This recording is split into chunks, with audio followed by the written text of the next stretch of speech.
नमस्कार, आप देख रहे हैं खबरें अभी तक और मैं हूं आपके साथ नदीम अहमद। रुख करते हैं अगले खबर का। देश में इस वक्त बजट सत्र चल रहा है और आज सुबह जब प्रधानमंत्री नरेंद्र मोदी राज्यसभा में पहुंचे तब उस वक्त 5 सांसदों का विदाई कार्यक्रम चल रहा था और प्रधानमंत्री नरेंद्र मोदी इस विदाई समारोह में रोने लगे। प्रधानमंत्री इतने भावुक हुए कि वो अपने गुजरे जमाने की कुछ बातों को याद करके वो लगातार जो है आंसुओं से तरबतर होने लगे। लगातार सदन में उनके रोने का ये वीडियो अब पूरे देश में वायरल हो रहा है और हर कोई जानना चाहता है कि आखिर किस वजह से प्रधानमंत्री सदन में रोने लगे। तो आपको बता दें कि प्रधानमंत्री नरेंद्र मोदी आज राज्यसभा में 5 उन सदस्यों के कार्यकाल खत्म होने पर विदाई भाषण दे रहे थे। इनमें सबसे बड़ा चेहरा है जम्मू कश्मीर के पूर्व मुख्यमंत्री रहे गुलाम नबी आजाद का। गुलाम नबी आजाद राष्ट्रीय कांग्रेस पार्टी के महासचिव हैं और वो अपने सधे हुए अंदाज को लेकर के तमाम पक्ष और विपक्षी दलों, तमाम लोगों के बीच अपनी एक खास पहचान बनाते हैं और उनका ये अंदाज प्रधानमंत्री को कायल कर गया है। प्रधानमंत्री नरेंद्र मोदी आज लगातार ये दूसरा दिन था जब वो गुलाम नबी आजाद की तारीफ कर रहे थे। कल भी प्रधानमंत्री नरेंद्र मोदी ने गुलाम नबी आजाद की अपने अंदाज पर तारीफ की थी और कहा था कि आप जैसे तारीफ करते हैं कहीं कांग्रेस पार्टी आप पर एक्शन ना ले ले, लेकिन इस पर सभी लोगों ने तालियां बजाई। तो वहीं आज गुलाम नबी आजाद के जाते जाते विदाई भाषण में प्रधानमंत्री का ये भावुक अंदाज सबके दिलों को मोह ले गया। एक और जहां कहा जाता है कि विपक्ष के साथ सत्ता पक्ष की हमेशा तलखी रहती है, तो वहीं जब ये वीडियो आया तब आप देख सकते हैं कि कैसे पक्ष हो या विपक्ष हो, सभी जब सदन में होते हैं तो वो दोस्त, भाई और एक दूसरे के सहारा होते हैं। देखिए ये पूरा रिपोर्ट और देखिए कि कैसे प्रधानमंत्री रो रहे हैं और आखिर वो वजह क्या है कि प्रधानमंत्री की आंखों में आंसू आ गए। ये पूरा रिपोर्ट देखिए और अच्छा लगा तो हमें कमेंट करके जरूर बताइएगा। हम हंसी खुशी से बातें कर रहे थे तो हम जैसे ही निकले तो पत्रकारों ने घेर लिया। गुलाम नबी जी ने बहुत बढ़िया जवाब दिया था। वो जवाब हम लोगों के लिए बहुत काम आने वाला है। उन्होंने कहा, भाई देखिए, आप लोग हमको अखबारों में या टीवी माध्यमों में या पब्लिक मीटिंग में लड़ते झगड़ के देखते हो, लेकिन सचमुच में इस छत के नीचे हम जैसे एक परिवार का वातावरण कहीं नहीं होता है। इतनी हमारी आत्महत्या होती है, इतने सुख दुख होते हैं। ये जो स्पिरिट है, वो स्पिरिट अपने आप में बहुत बड़ी बात होती है।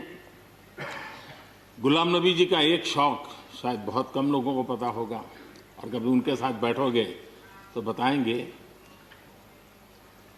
हम सरकारी बंगलों में रहते हैं तो बंगले की दीवारें, अपना सोफा सेट, उसी के आसपास हमारा दिमाग रहता है।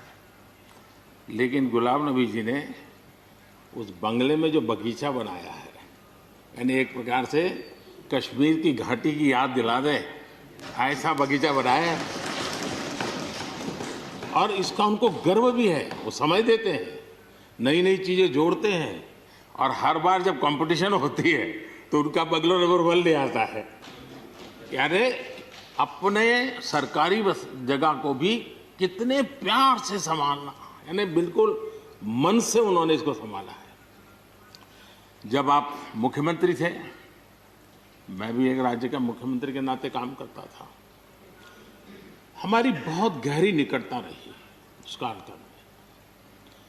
शायद ही कोई ऐसी घटना मिल सकती है कि जबकि हम दोनों के बीच में कोई संपर्क सेतु न रहा। एक बार गुजरात के यात्री, क्योंकि जम्मू कश्मीर में जाने वाले टूरिस्ट में गुजरात बहुत बड़ा नंबर रहता है, और टेररिस्टों ने पर हमला कर दिया। करीब 8 लोग शायद मारे गए। सबसे पहले गुलाम नबी जी का मुझे फोन आया।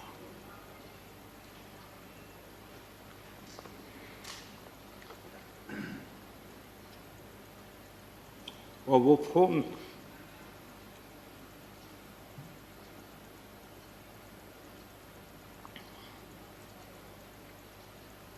सिर्फ सूचना देने का नहीं था,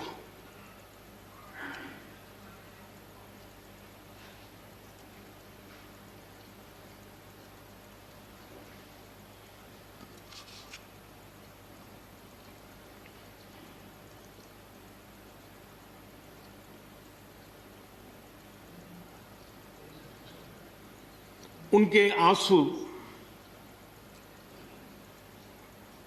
रुक नहीं रहे थे फोन पे।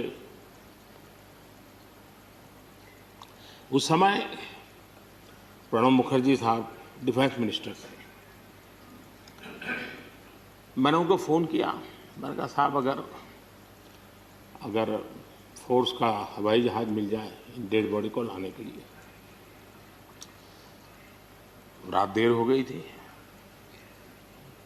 प्रणब मुखर्जी साहब ने कहा आप चिंता मत कीजिए, मैं करता हूं व्यवस्था। लेकिन रात में फिर गुलाम नबी जी का फोन आया। वे एयरपोर्ट थे।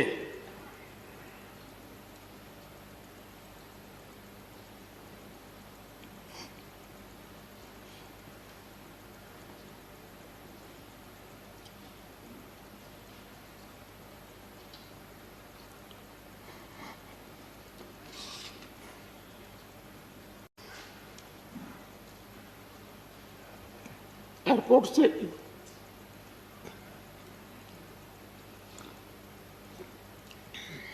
उन्होंने मुझे फोन किया और जैसे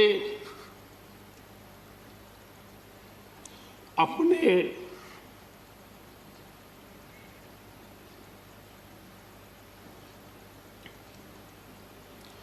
परिवार के सदस्य की चिंता करें,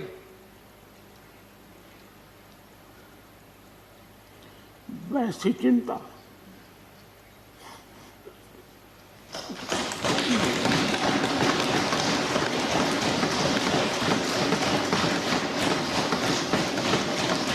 Subscribe to our YouTube channel and press the bell icon to get the latest updates.